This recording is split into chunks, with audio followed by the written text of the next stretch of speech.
Hey guys, welcome to a very controversial topic, all to do with the Star Wars prequels. A touchy subject for some, I know, but I for one, enjoyed them. Yep, that's right, I enjoyed them. Not loved them, I don't think they were masterpieces or the best films in the world, but they were enjoyable. And today, I'm going to talk about why I think the prequels should not be hated, or at least not as much as they are. Let's start with the Star Wars Episode 1, The Phantom Menace. Released in 1999, The Phantom Menace was the start of a long-awaited second trilogy.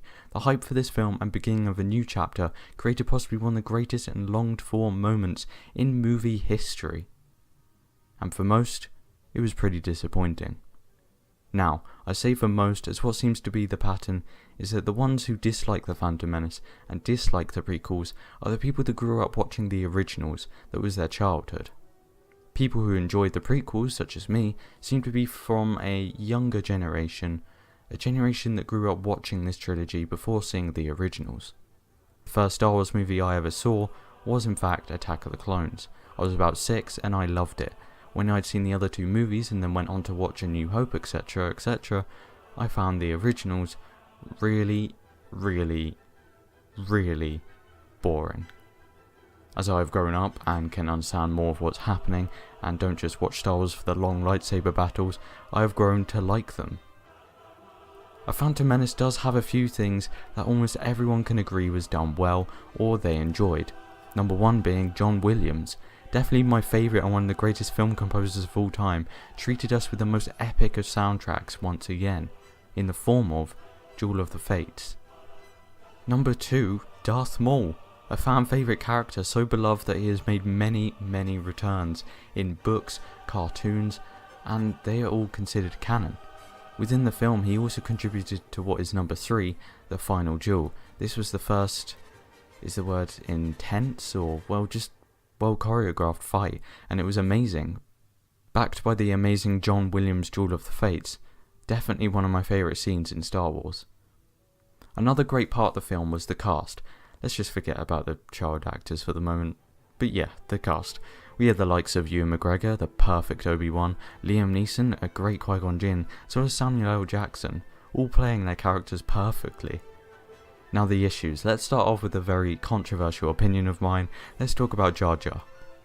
Popular opinion dictates that Jar Jar Binks personifies everything that is wrong with the prequels. I do not agree. I love Jar Jar, he is amazing.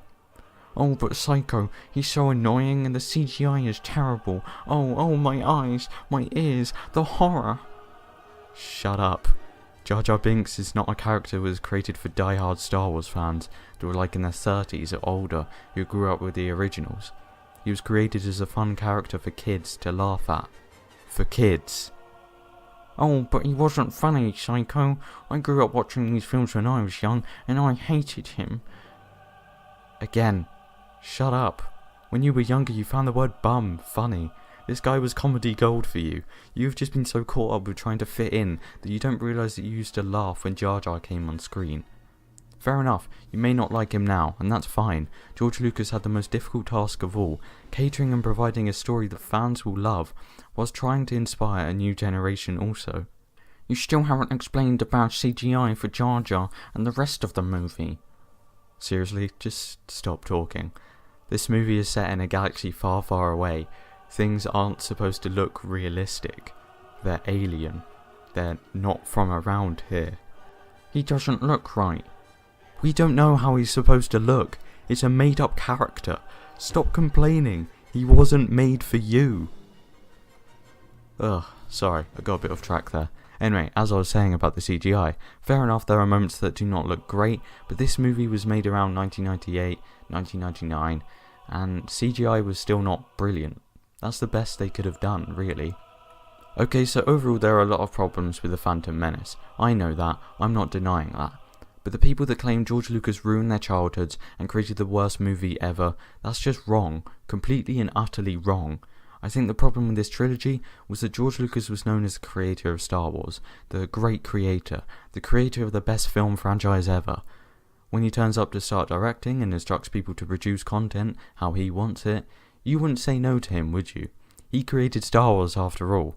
He created your childhood, and that is where the problem lies. Within the original trilogy, George had people take over and change his mind, whether it was certain dialogue, scenes, or his original picture. With the prequels, he had full control over everything, and no one would dare say no.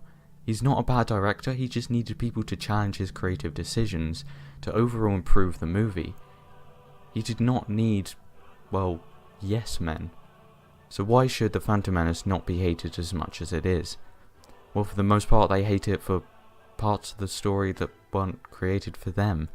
They went into this movie with absurdly high expectations and suddenly realised that actually it's hard to create a good movie that everyone will love, young and old. What should you do when watching this movie? Enjoy it. Enjoy the battles, laugh at the terrible dialogue, and realise that you're in one of the greatest moments in film history, an era that has created some of the best movies of all time. If you can't find joy in this film, I pity you. Yes, it's not a masterpiece. I don't consider the originals masterpieces either, but I enjoy everything that is part of this universe. Anyway guys, that is part 1 of why the Star Wars prequels should not be hated. If you enjoyed, be sure to leave me a comment down below and a like. Also, thank you so much for watching. See you next time.